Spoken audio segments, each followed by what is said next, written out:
Hi everybody, my name is Glenn Bedford. I'm the Global Head of Sales at Cohort Go. Welcome to Berlin. This is my third ICEF Berlin. Obviously a very different feel to it this year in that we're not all together in Berlin, virtual conference, but we've had a couple of these now and they seem to be working really well. So hopefully everyone has a great time over the 3 days of the workshop. Firstly, let me introduce Cohort Go. We're based in Brisbane in Australia. We service exclusively the international education industry. And globally, we provide payments platform, insurance platform, and software solutions to the industry. Over 9 years, we've been trusted by over 120,000 students. We service in excess of 2,000 education providers and agents all over the world, and that includes the likes of IDP, New Oriental, and many others. We've got offices in Australia, in New Zealand, in Canada, as well as in 7 of the typical source countries for international students. Thanks for taking the time to watch the seminar that we've posted up. I believe it's going to be on the Berlin site for a couple of weeks. So wherever or whenever you're having a look at this, I certainly hope you get something out of it. The topic of our seminar is the agent experience and how to make it your advantage. So over the years, and especially in the last probably 5 to 10 years, there's been a lot of talk about student experience and maximizing student experience, especially for international students. However, in this post-pandemic age, there's going to be an increasing importance of agents, and the ability to differentiate your school via a better agent experience is going to be as important, and if not more important, than the student experience that everyone has spent a lot of time on over the past few years. During the topic, we're going to examine what we see as best practice in agent management. And you've committed time and money to ICEF and this conference and so therefore you understand that agents are very important. So really hope for this, we're going to hopefully show you how to maximize the investment that you've made into this conference and how to get the most out of that going forward and the most out of your agent relationships going forward. So the first thing that we need to look at is, why do we think that agents are becoming increasingly important? Now, of course, the pandemic is challenging the industry globally and changing the way we recruit in many, many ways. I mean, I'm sure everyone who's here will see massive differences in the way that they're going about their business at the moment. The way that we're having to conduct this conference, there's no face-to-face, there's no travel, we're not being able to go and talk to each other. There's a significant change that's happening, and it is certainly impacting the way that we're going to be recruiting. Now, as a result of this, agents are becoming more important, but why? They're really becoming more important for a number of reasons. Well, as a result of the pandemic, there's certainly going to be a decreased student body for the foreseeable future. And that's going to mean that there's an increased competitiveness between providers to maintain your levels of international students that you had previously. You're going to have to be doing that from a much smaller mobile group of students.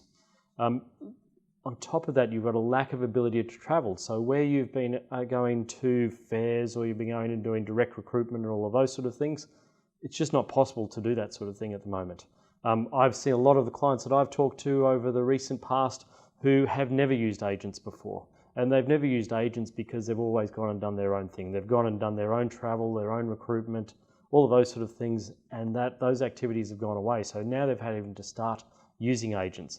And what that means is that those agents are now being courted by a whole lot of other providers that they weren't previously. So that competitiveness amongst providers with the agent relationships is becoming increasingly difficult for people to navigate.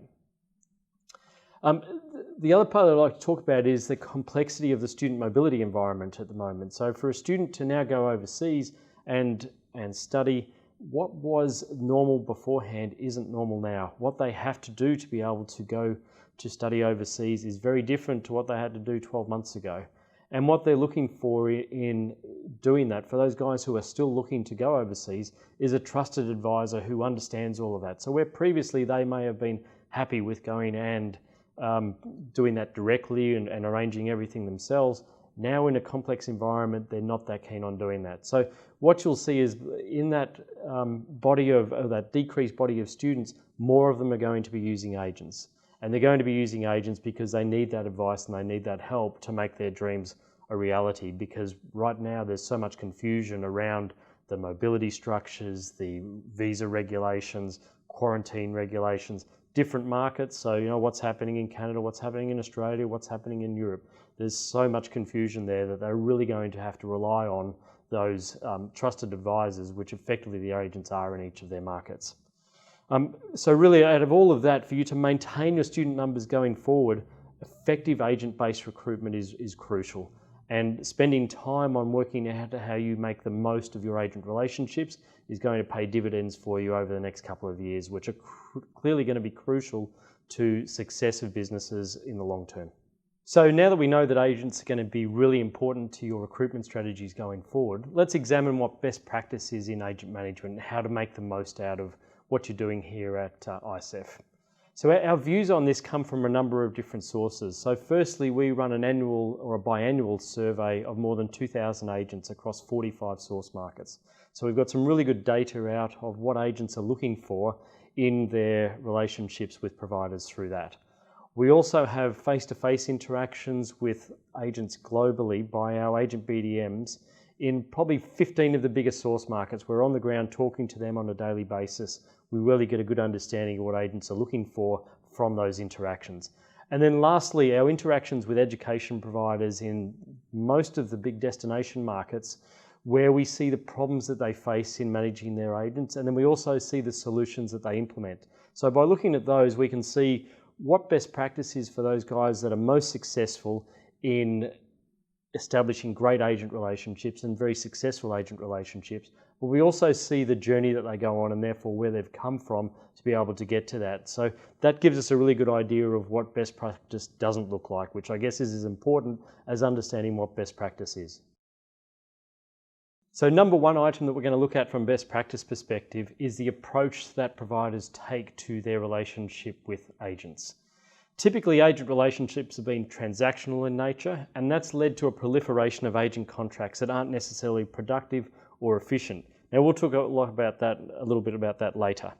In our agent survey, agents said that strength of relationships was the second most important aspect of their partner interactions. So that just shows you how important this is for agents, that you are treating them as a partner and you are establishing significant relationships with them. The transactional thing just isn't going to cut it long term, and you will see why that's the case when you have a proliferation of long tail agents that may send you 1 or 2 students a year, and even less than that, or some that you never ever hear from. In the relationships we see as the most successful, the relationships are just that. They are relationships where each party is viewed as a partner, and there's a back and forth flow of information. There's a mutual respect and all that. Now, to be able to do that practically is a little difficult. And some of the ways that we see that happening most is via the use of an effective CRM, where you're able to record information about your interactions, you're able to schedule meetings, you're able to continually provide information to your agents about the sort of things that make your school different. Number one, in all of that, you're front of mind. So when they're talking to a student, the more you're interacting with your agents in an effective way, the more students are going to come to you because of the fact that you're front of mind with their agents. The other part with scheduled reviews and service meetings that you have on a regular basis with agents, and just keeping in contact with them, and through that building effective personal relationships through those interactions is something we see as very, very important to a long-term success of a agent relationship with a provider. The second thing I want to talk about in best practice, and I alluded to it previously in the relationship point I've just made, is the proliferation of agents. Time and again, we see providers with hundreds of agents on their books. So you might see a provider who has an international cohort of 500 students, and they have 200 agent contracts on their books. Now, clearly that's not a very effective way to go about doing business. It's also impossible in that sort of a setting to have a decent relationship with your agents, and arguably impossible to have a decent relationship with any of your agents when you have that many there. We see a lot of those that are one student agents. You might get one student every now and then from them. None of them are very well serviced. It's very costly and it's highly inefficient. Best practice is a smaller amount of agents, but a smaller amount of agents that are really well serviced.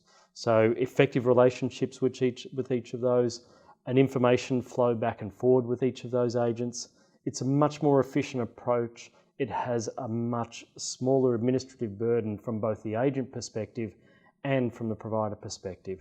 So that's certainly one of the things that we'll be looking at in a best practice environment, to really make sure that you are focusing on those agents that you can deliver a proper service to, and in return for that, probably see a whole lot more students and more quality students coming from that smaller set of agents. So you knew it was coming. We have to talk about commission when you're talking about agent relationships. Flexibility of commission structures. Now, typically, what we see is a flat rate commission.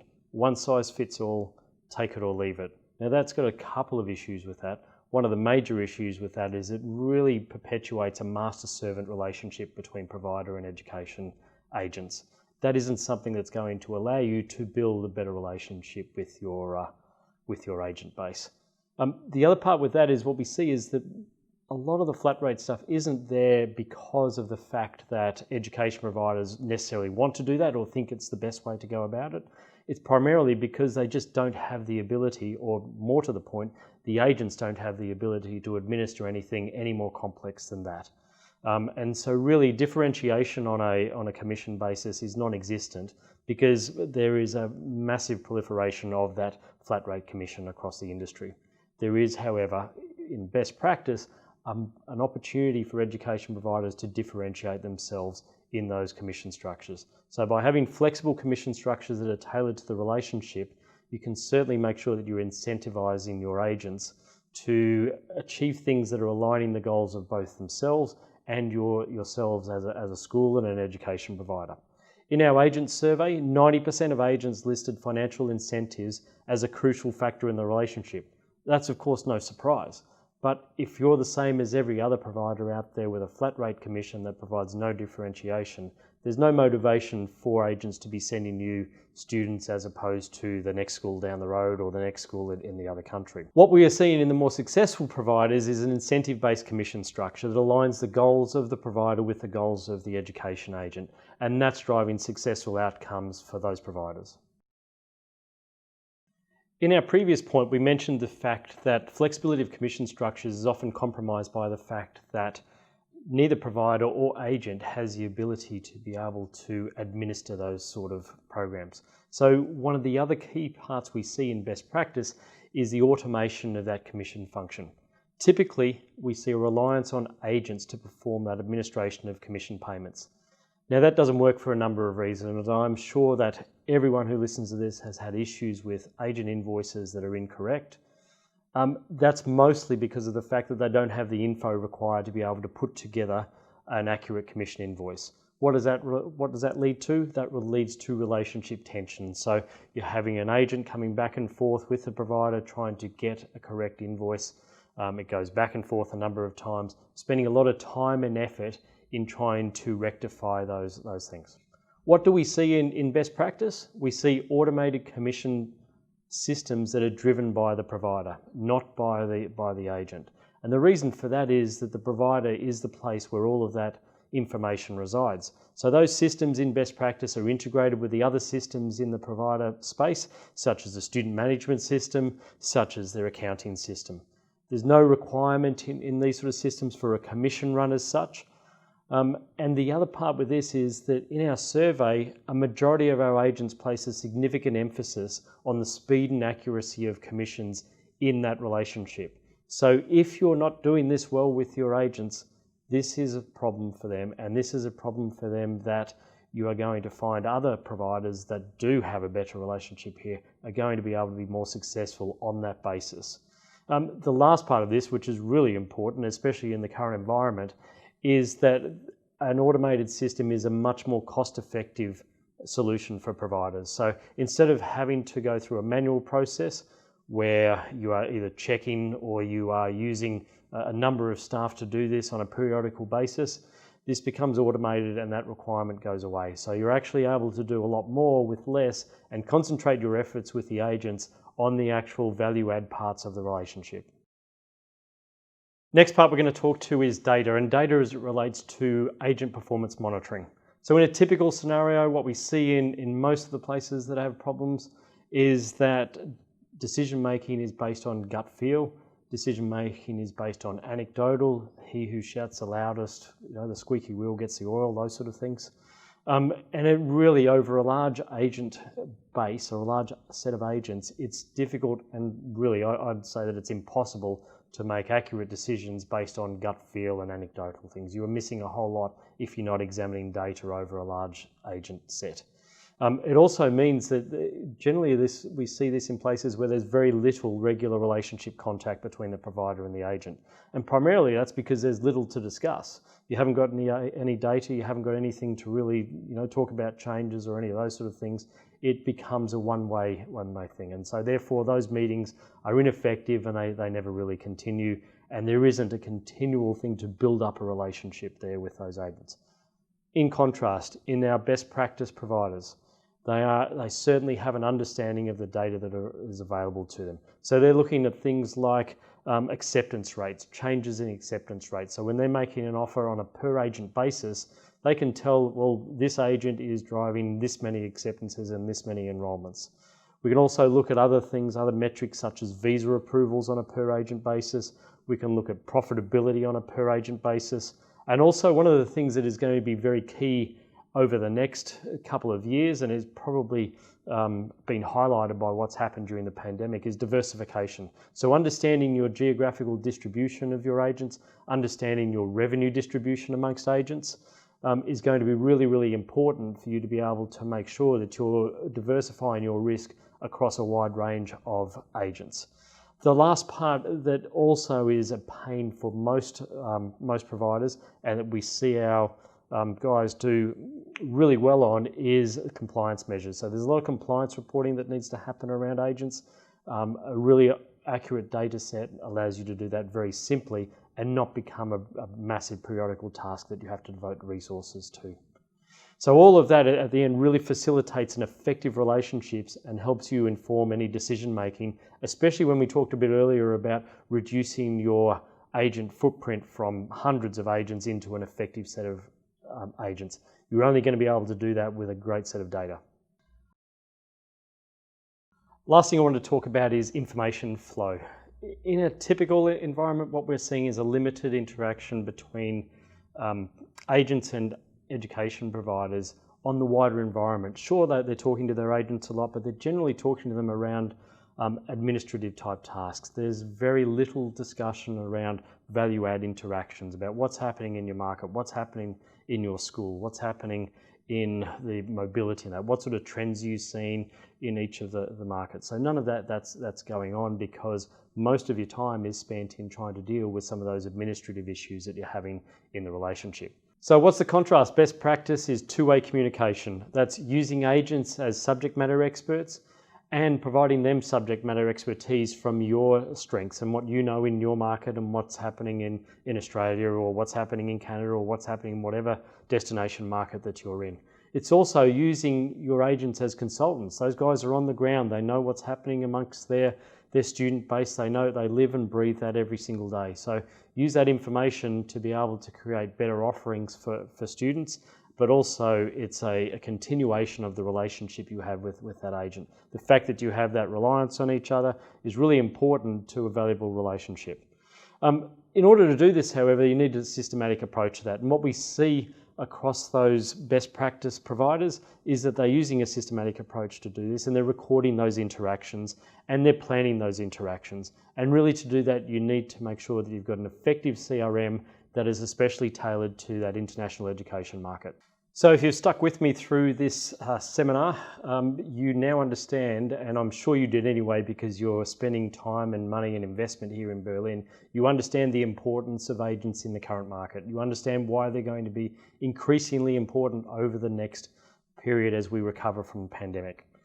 You also understand what best practice looks like. And I guess the most crucial point in all of that is the importance of effective relationships in the agent and education provider space. More information, we've got a case study that will show you how some of our clients are using our agent management system to achieve best practice and getting themselves much better outcomes and preparing themselves for the recovery that's going to come on the back of this pandemic in what will be very difficult times. For any further information or anything like that, you can contact me. My details are listed here on the ICEF website attached to this seminar, but also in the meeting schedule. Some of you, I'm sure, will be having meetings with. I'd like to wish you all the best of luck with Berlin and the virtual conference that we're having. I hope you get a lot out of it. And also, I hope you've got a lot out of this seminar, and that going forward, your agent relationship is going to be as fruitful as they can possibly be.